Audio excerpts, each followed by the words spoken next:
Let the rest of the world help us for change, and let's rebuild America first. Our highways and bridges are falling apart. Who's blessed and who has been cursed? Wow. Well, we've got a hell of a crowd.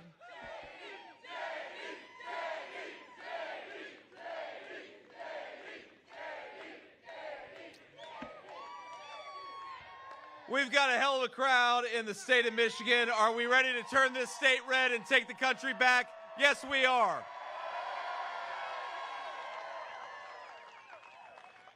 Now, it's a beautiful fall day in the state of Michigan, and I hate to say it, as a Buckeye, you guys have got one of the most beautiful states in the union. I'm a little jealous of you on this fine October day.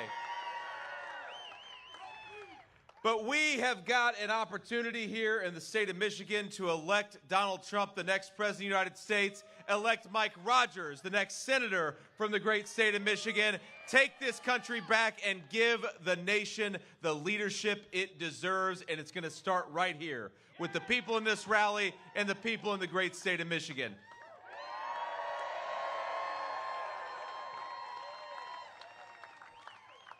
Now, we've got some fantastic people. We've got some fantastic leaders in the state of Michigan. I want to give a shout out just to a few of the folks who are joining us before we really get started. We've got, and I'd ask you to raise your hand and stand up, Congressman John Molinar. Where's John at? John, thank you so much, man, for your leadership. Thanks for being here. We've got a great state senator, Mark Huizenga. Did I pronounce that right, Mark? Huizenga. Mark Huizenga, thank you so much for being here, Mark. We've got State Senator Roger Victory. Roger, thank you so much. That's an easier name to pronounce. And we've got the great Michigan GOP Chair, Pete Hoekstra. Pete, thank you so much. Now, I joke with Pete, he's going to get sick of seeing me. He said, well, I'll see you next week. And I said, Pete, I'll probably see you in like 3 days. Because what we've got an opportunity to do here in the state of Michigan is to drive home the message that this is a great American manufacturing state. Michiganders build things with their hands. They make things with their hands, and Donald Trump and I are ready to lead a great American manufacturing renaissance. We got to make more in America. We got to do it with the hands of Michigan workers.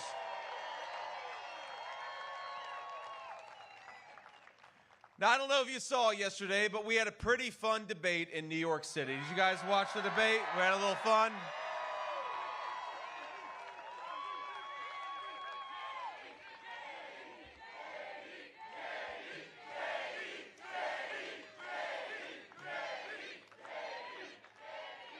Now, I have to confess, though, I feel a little bit of sympathy. I feel bad for Governor Tim Walz. Some of you clearly don't. But here's what I said to the governor last night is he has got actually the toughest job in American politics, and in some ways, I've got the easiest job in American politics. Because all I've got to do is remind the American people that just 4 short years ago, we had rising take-home pay, we had lower inflation, we had a secure border, and we had it thanks to the leadership of Donald J. Trump. That's an easy message to get out there to the American people.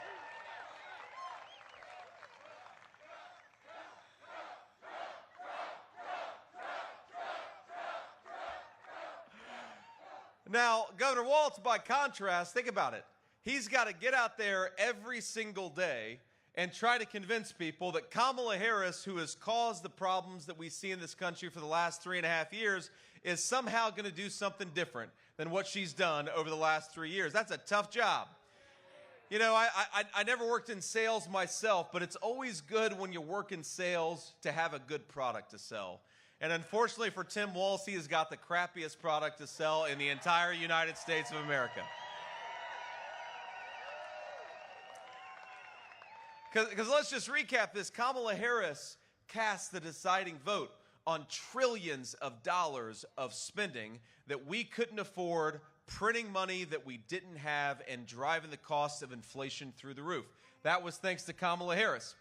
Kamala Harris went to war on the American energy industry, driving the cost of fuel and gas and everything else through the roof.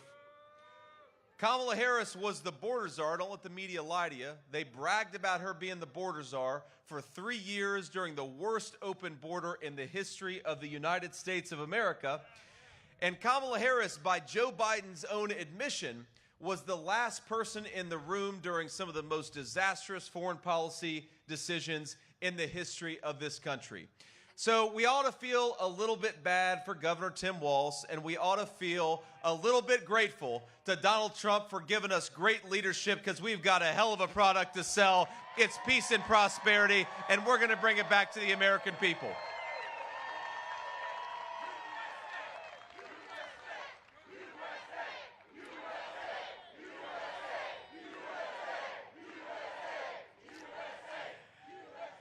Now, a lot of you know my story. I've actually got my 4-year-old is here campaigning with us, and we're having a lot of fun. Now, of course, right behind us, we've got this great motor speedway, and I'll say that, I don't know if y'all saw, you probably couldn't see because we've got these semi-trucks everywhere, but the Secret Service took us on a little run around the race car track. That was pretty fun. Pretty fun for the 4-year-old, though I will say, and I love these Secret Service guys, they're doing a good job, but man, they drive like they're driving Miss Daisy. I do not think that we got close to 28 miles per hour out there on a racetrack. My 4-year-old is raising hell in the back seat. He's like, "Daddy, aren't we on a racetrack?" And I'm like, "Yeah, I thought so.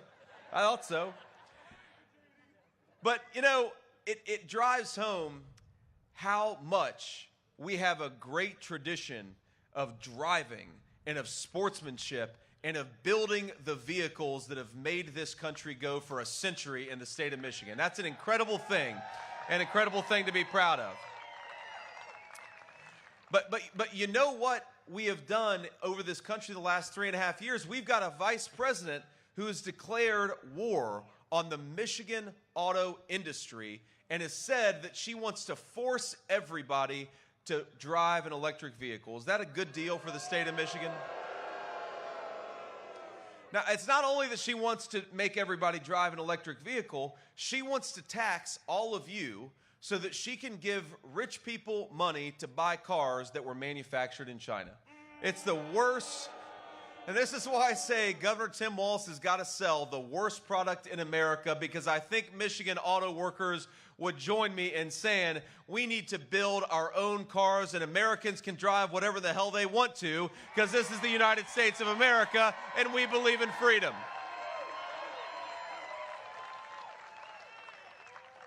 And if you want to drive an electric vehicle, by all means, drive an electric vehicle. If you want to drive a truck, drive a truck. If you want to drive a gas-powered car, drive a gas-powered car. We think that an economy where Americans can choose whatever works the best for their families is an economy that's going to produce prosperity for our workers and lower prices for our consumers. The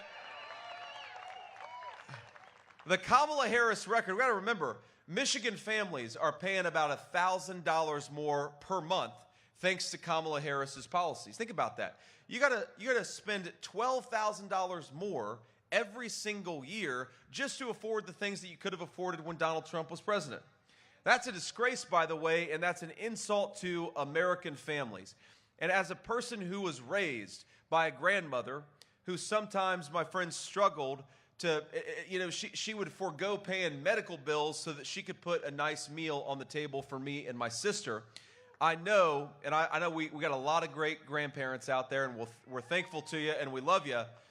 But when Kamala Harris pursues policies that have grocery prices 25% higher than they were 3 years ago, it's people like our grandparents who are struggling to pay those grocery bills.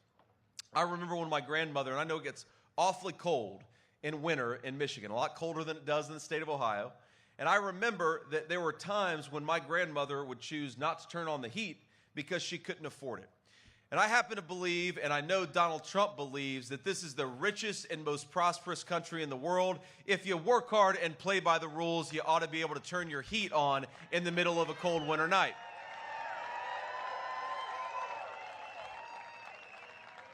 But I know there are a lot of American families who are going to forego, who are going to sacrifice on the basics because of the inflation of Kamala Harris. And I know there are a lot of Americans who are watching on TV or are going to see some of these clips later. And I just want to say, I think I speak for every single person at this rally, that if you work hard and play by the rules, Donald Trump and I are going to fight for an economy where you can provide for your family however you see fit. That is the American dream. Work hard and play by the rules, you get a good life in this country, and that's what we're going to fight for every single day.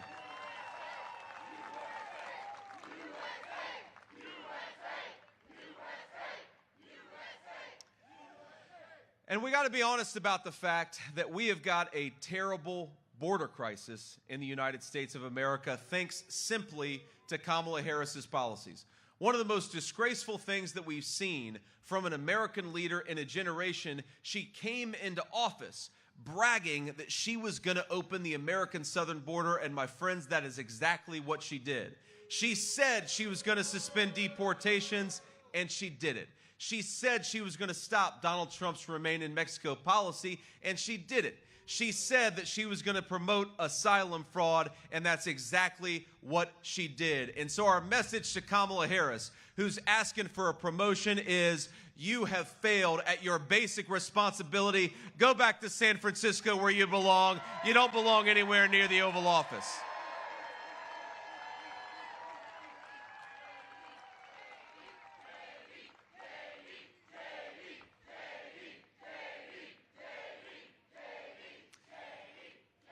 You know, the debate moderators tried to fact check me on this yesterday. They said what? You know, because here's one of the things I've seen, and I've seen this in small towns in the state of Ohio. I've seen it in Pennsylvania. I've seen it in Michigan. When you let in thousands upon thousands of illegal immigrants who have no legal right to be in this country, now, of course, you got to put those people somewhere. So you've got illegal aliens competing with Americans for scarce homes. And what does that do? That drives up the cost of housing for a lot of young American families. And I believe that we want young Americans to be able to afford a stake in their own country. We want our young people to be able to afford to buy a home.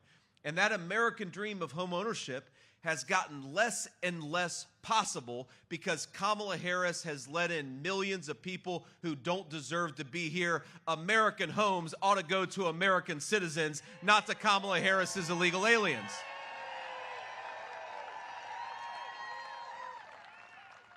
And so while Kamala Harris has rolled out the red carpet for illegal aliens, she's offered to give Medicare to illegal aliens, which would bankrupt that program and throw millions of our elderly citizens into poverty. She has offered to give Social Security to illegal aliens, which of course would destroy that program too. Kamala Harris has said she wants housing and medical benefits to go to people who don't have the legal right to be here in this country. So if the Kamala Harris plan is to roll out the red carpet and open our border, you know what the Donald Trump plan is? Build the wall and send people back to where they belong. You don't get to come into our country illegally and take advantage of our people.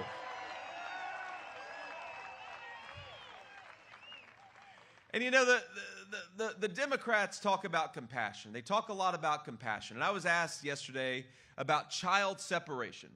Because their idea is that if you're enforcing the border, somehow that's not compassionate. And there is no bigger lie in this country told by Kamala Harris and her media allies. A border enforcement is the most compassionate thing that we can do. It's true for people south of the border, and most importantly, it's true for American citizens who deserve to be able to build a life in the community that all of us love. Now think about this. When they talk a lot about child separation. Did you know that we have about 320,000 children that the Department of Homeland Security has just lost? We don't know where they are. Some of them we know have been sex trafficked by these terrible Mexican drug cartels. Some of them we know have been used as drug mules by those drug cartels. 320,000 American children. 320,000 illegal alien children. We don't hold anything against them, of course, but the fact that Kamala Harris has opened the border has made those children prey to the most disgusting predators that exist anywhere in the world, and that's those evil Mexican drug cartels. So every time somebody tells you that it is compassionate to open the border, tell them about those 320,000 missing children. Every time Kamala Harris tells you that it's compassionate to open the border, tell them that you'd like to live in communities where your fellow Americans aren't dying of fentanyl overdoses. Tell Kamala Harris that the compassionate thing is to close the border. It's to re-elect Donald Trump and bring border security and sanity back to the United States of America.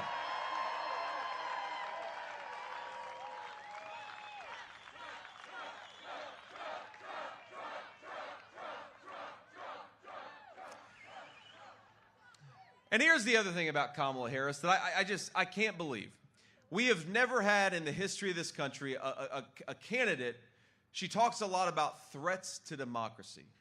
Can you believe the shamelessness of this person to talk about threats to democracy when she is running for president without earning a single Democratic primary vote? I'd say that's a threat to democracy. I'd say it's a threat to democracy when you're running for president, but you're hiding in a basement from the American people and refusing to do any interviews. Now, after I give a few more remarks, we're going to open up the floor to the reporters to ask some questions. And I'm sure they'll ask some tough questions, but it's important. Whether you're talking about hostile media or friendly media, it is important if you want to be the president and vice president of the United States to go out there and earn the American people's votes, not expect it to be given to you. That's the Kamala Harris approach, and we reject it. So, now I will say that if you ever watch Kamala Harris's interviews, there's been like 3 of them that she's done the whole campaign. You realize why she doesn't ever give these interviews to begin with.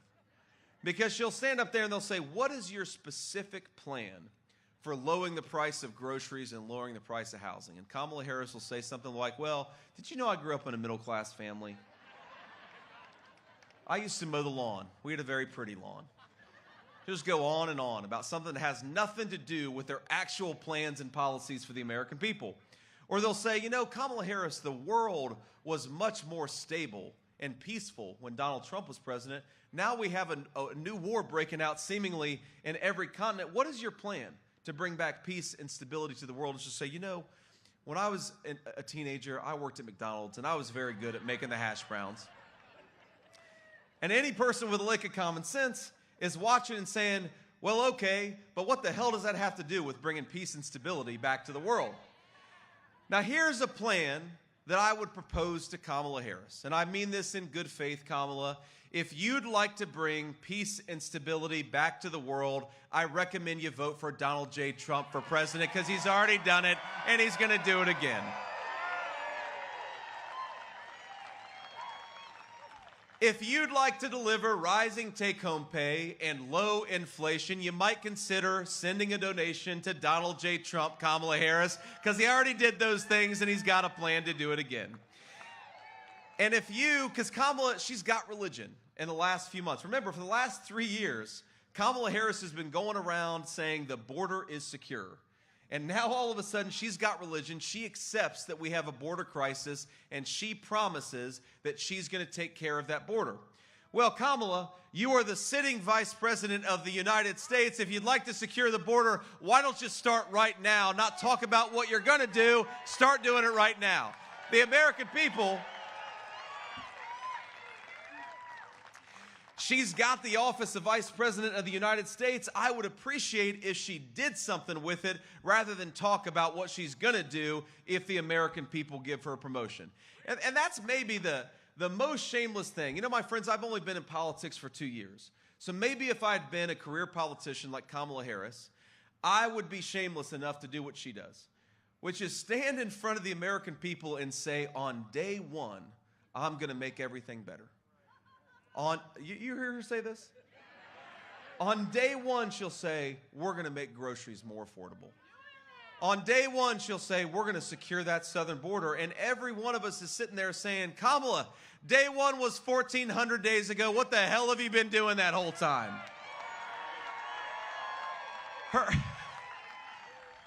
Her whole campaign is about gaslighting the American people and pretending that she is nowhere near the seat of power when she is the sitting vice president of the United States. She talks about wanting change Well, I agree, Kamala Harris. That's something that we agree on, and the best way to deliver change for the American people is to get back to the common sense leadership of Donald Trump and to stay the hell away from Kamala Harris and her broken policies.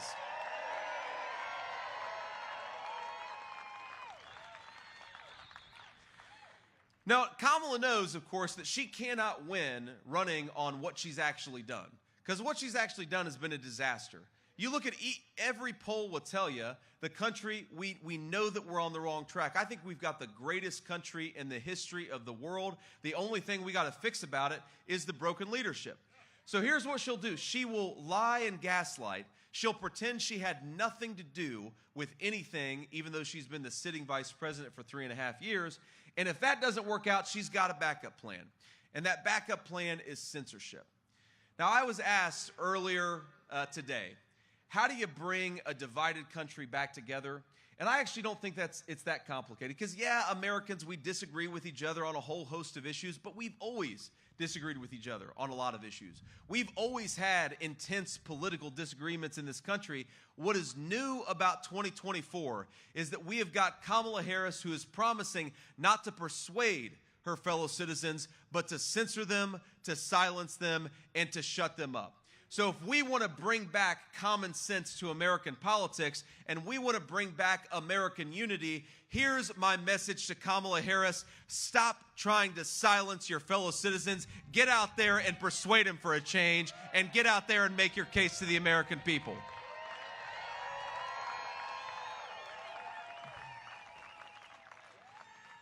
And I think this is actually the biggest reason why Donald Trump has built the biggest, most diverse tent in the history of the Republican Party. Think about this. Think about the list of people who have endorsed Donald Trump in this election.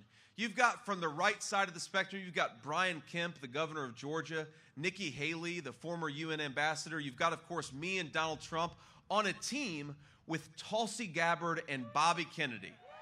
Now, isn't that an amazing thing? And I think the reason, I don't just think that, I actually talked to Bobby Kennedy earlier today. One of the biggest reasons why Bobby Kennedy endorsed Donald Trump is because Donald Trump is the candidate of the First Amendment. He's the candidate of free speech. He is not the candidate of censorship like Kamala Harris. Now, you can go through all of these issues. You go back to the COVID situation of a few years ago. They were trying to kick people off social media for suggesting that it was stupid to make 3-year-olds wear masks at preschools. Remember, that was misinformation, and your own government was trying to censor you. We can go back to any number of issues. There are a lot of people who believe that we ought to speak our minds in the United States of America. We're sick of being told what to think and what to say, and we are the party of free speech and First Amendment principles. And I'm proud of that maybe more than anything else.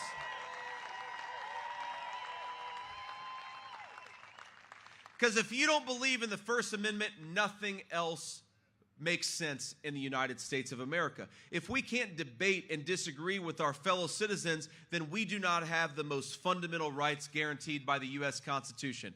And so if you're watching from home and you're a Democrat or you're an independent and you believe that the solution to America's ills is for us to debate with one another and come to some common sense solutions, you are welcome in Donald J. Trump's Republican Party. You're welcome with Bobby Kennedy and Tulsi Gabbard and everybody else, because we believe in protecting your right to speak your mind, and we're going to fight for that every single day of Donald Trump's next administration.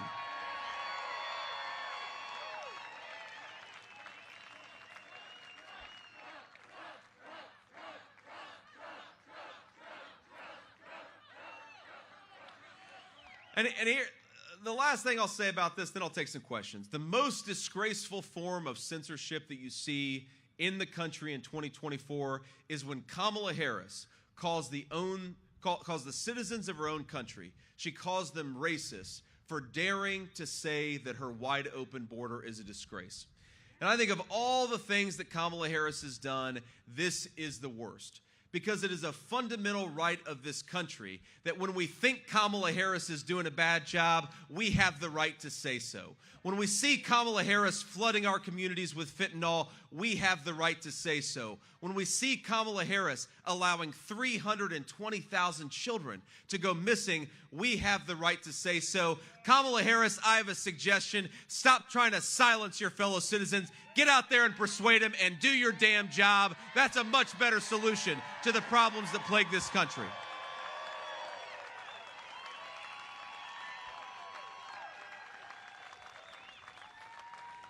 And so on that note, and I want to say at the very end, after I take some questions, I want to talk a little bit about our Get Out the Vote efforts. But on that note, let's open up the floor to some of our journalists. We're going to take questions, and I'd like to start with the local journalists first because the national folks get to see me all the time. But local journalists, please ask a question if you've got one. I think we're passing around a microphone back there. But ask about anything because, again, Donald Trump and I believe we ought to earn your vote, and part of that is answering tough questions. Hi there, Senator Vance. My name is Julia Gorman, reporter for WZZM in Grand Rapids. This is your 5th stop specifically to West Michigan, our side of the state. Just wondering if you can elaborate on why you continue to come back to our area and advocate for your campaign. Well, because I love this part of the state. I love the state of Michigan. And frankly, I feel maybe if I come when it's a little warmer, I won't have to come so much when it's really cold. No, we're going to be here. Look, we're going to be here every week, probably me or President Trump until the election, because this is such an important part of our state. And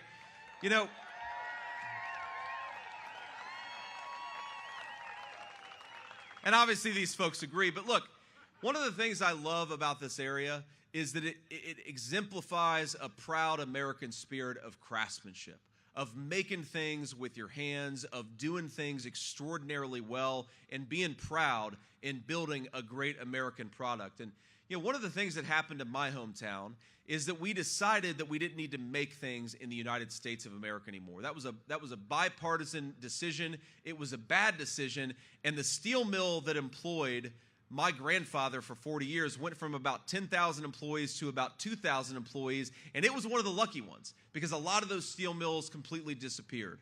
I believe that if we've got smart public policies, I believe that if we're drill, baby, drilling, if we're investing in American energy resources and American workers, if we're penalizing companies that are shipping jobs overseas and rewarding the workers and businesses that are building things right here in the United States of America, Michigan is going to lead a great American manufacturing renaissance, and I want to carry that message to all corners of the state, but especially to Grand Rapids. And so my message to folks in Western Michigan, but frankly my message to everybody in the state of Michigan is we can build things in this country again like we've never done before. We can employ middle-class American workers doing it, and we're going to make our country so much more self-sufficient and so much more powerful when we make more in America, do it with the hands of Michigan workers, and produce broad-based prosperity for our people. We can get back to it. We just got to have smarter leadership.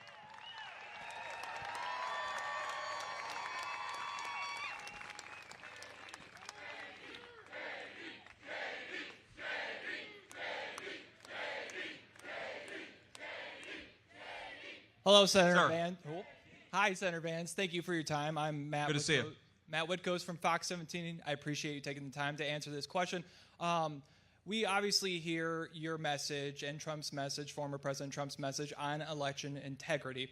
What do you say to both the Republicans and Democrats who are the township clerks, the city clerks, the county clerks, and state clerks who are saying they are providing a secure and fair election? Well, what I would say to them is that part of the reason that people are skeptical of our elections is, frankly, a lot of national policymakers not doing their job.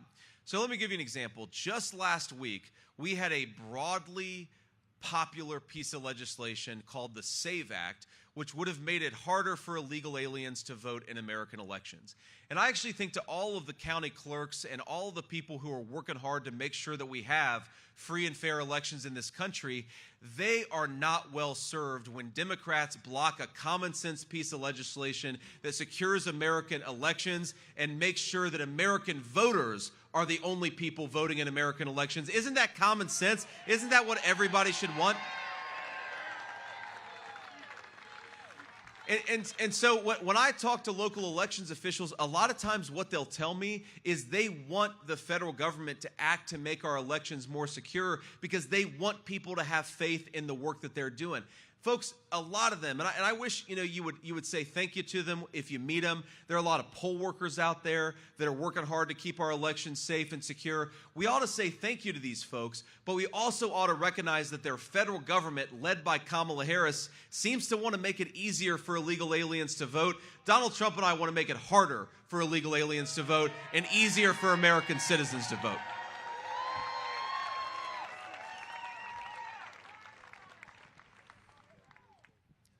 Hi, Senator Vance. Good evening. Arpo How you doing? Lobo with the Detroit Free Press. You've spoken at length about the importance of the manufacturing industry and the auto industry to Michigan. Here in Ottawa County and in West Michigan, agriculture is another big industry. And a lot of local farms rely on migrant workers with permits to staff their farms during the summer. I know you've spoken about the importance and the priority your and President Trump's administration would have on day one to secure the border for illegal crossings. What would be the administration's plan to ensure that farms in Michigan and everywhere throughout the country would still be able to have adequate workforces come harvest season? Well, look, if you're a legal resident of this country, whether your family's been here for 10 generations or one generation, we want you to work, we want you to provide for your family, and we want you to be able to live the American dream. And I talk to a lot of farmers, not just in the state of Michigan, but all over our country. And our farmers believe in border security almost as much as any other group of people. They recognize that Kamala Harris's open border has got to stop. We've got to secure our border and prioritize American citizens and how we administer our immigration laws. Now, you're right, of course, a lot of farmers rely on a whole host of diverse labor pools, but they ought to rely on people who have the legal right to be here in this country. It's very, very simple. And again, I think there's this idea out there that somehow American farmers support Kamala Harris's wide open southern border. That is absolutely not true. American farmers want a secure southern border. They want access to be able to export what they're producing all over the country. They want low energy prices. They want the policies of Donald J. Trump, and in 33 days, that's exactly what we're going to give them.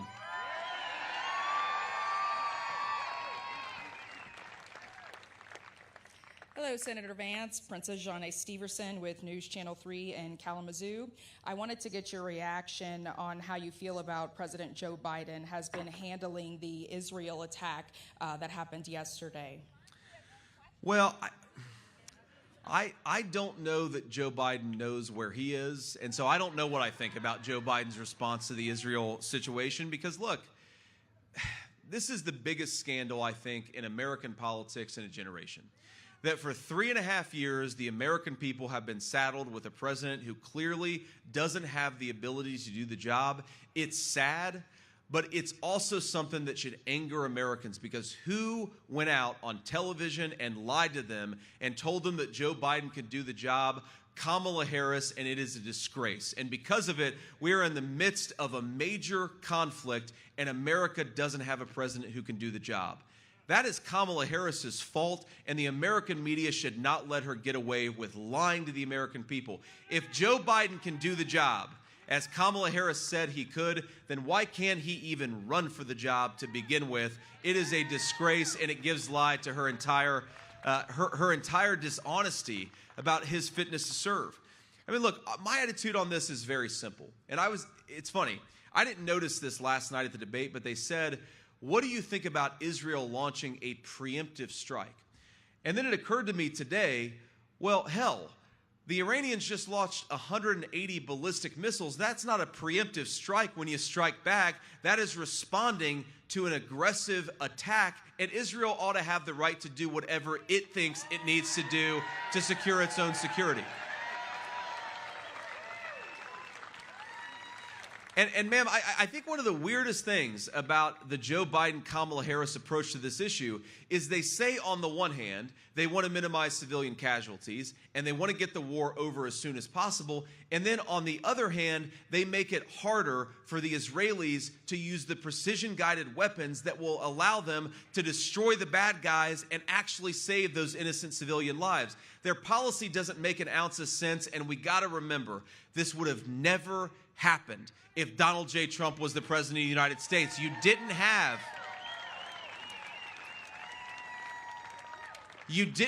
terrorist organizations launching these disgusting attacks. You didn't have one country invading its neighbors because Donald Trump was strong and Donald Trump was smart. And that strength and that intelligent diplomacy kept the world at peace. It was an amazing thing. For my entire life, pretty much every single American president has gotten America involved in some newfangled military conflict. The one exception, the one time where you didn't have an American president getting involved in some foreign conflict was the 4 years of Donald Trump's steady leadership, and we've got to get back to it in this country.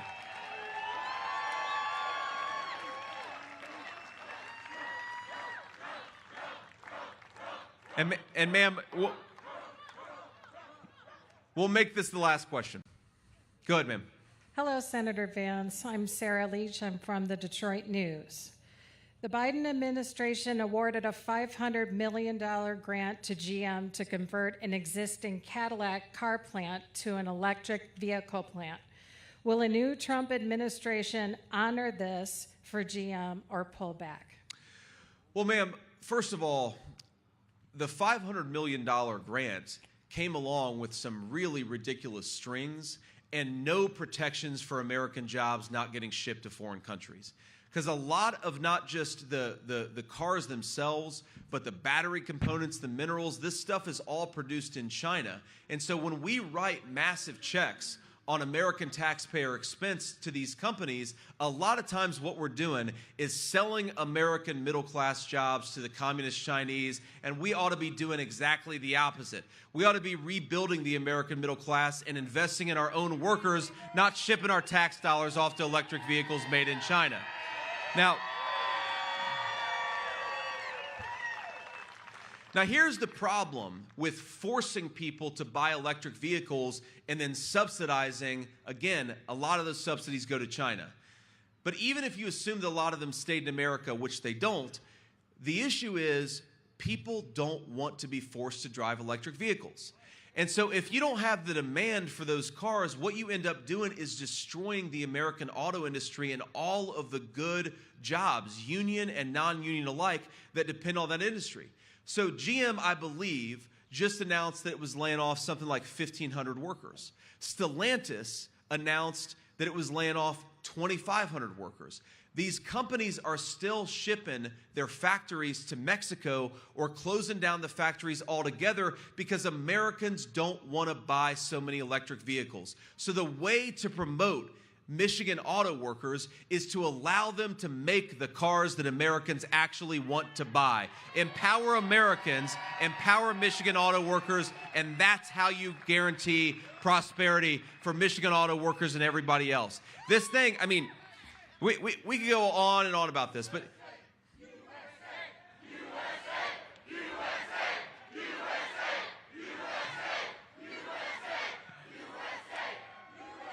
we go on and on about this, but I talk to a lot of senior leadership of various American car manufacturers. You know, I talk to the leaders of Ford. I talk to the leaders of other car makers too. And you know what they tell me? That the electric vehicles are sitting on the lot for 4 or 5 times longer than the gas-powered cars. So when we force all of these auto manufacturers to produce cars that people don't want, we destroy Michigan auto workers' jobs and we destroy Michigan prosperity. What Donald Trump and I want to do is empower people to drive the cars that they want to drive and empower Michigan auto workers to make what the American people want. They're better at it than anybody. We just need to let them do their job and promote their prosperity, not destroy it and ship it off to China.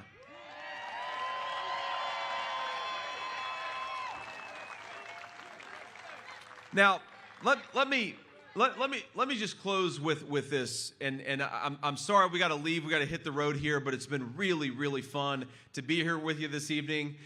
I'm going to be back a lot. You're probably going to get sick of me because you're going to see me so much here in Western Michigan. I appreciate that. But look, here's the thing. We are not going to win this race unless we get out there and vote, and if we do, we are going to make Donald Trump the next president of the United States. It is that simple. It is so simple. Now, you see the president talk a lot about this. He'll say, Harry, get off the couch. We're going to get off the couch and actually go and vote. So there's a website I want to encourage you all to go to. It's called swampthevote.com. Swampthevote.com. You can do a few things there. Check your registration. Check your polling place. And also find out all the ways that you can vote. Because, look, I'm one of these guys who I wish that we had election day, not election season. But we are where we are. And I talked to a lot of people who would love to vote on election day, but something came up. So the way to guard against that is, if you're able, vote early, vote by mail, take advantage of what's out there for you, because if the Democrats are taking advantage of all these avenues of voting and Republicans aren't, we're not going to win this election. So here's the thing. I talked to a colleague of mine, and when he talks to crowds like this, he'll say, I want you to get out there and I want you to vote 10 times. And everybody gets a little uncomfortable because, you know, we're Republicans. We only vote once. We do things the right way. Here's the way to vote 10 times legally. Get yourself to the polls and get 9 friends and family to join you. That's how we vote 10 times the legal way. And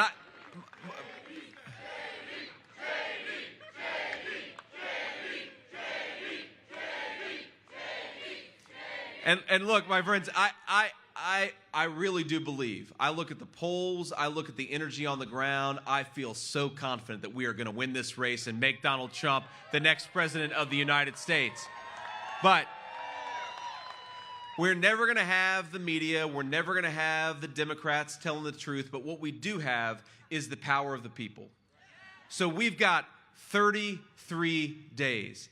Get out there, knock on every door, make every phone call, get your neighbors to the polls, and let's get out there and give the American people the president they deserve. Give them Donald J. Trump, and let's get common sense leadership back in the White House. God bless you all. Thank you for having me, and thanks for all the hard work. Thank you.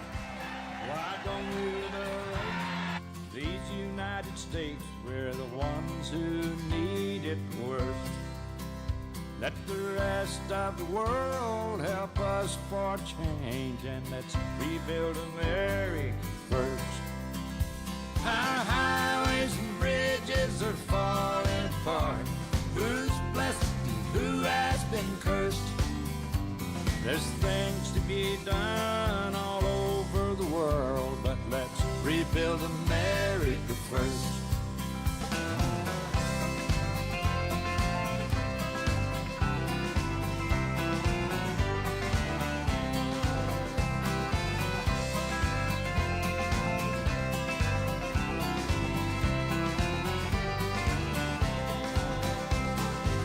Who's on the hill and who's watching the valley? Who's in charge of it all? God bless the army and God bless our liberty. Dadgum the rest of it all. Yeah, men in position are backing away. Freedom is stuck in reverse. Let's get out of Iraq, get back on the track, and let's rebuild America first.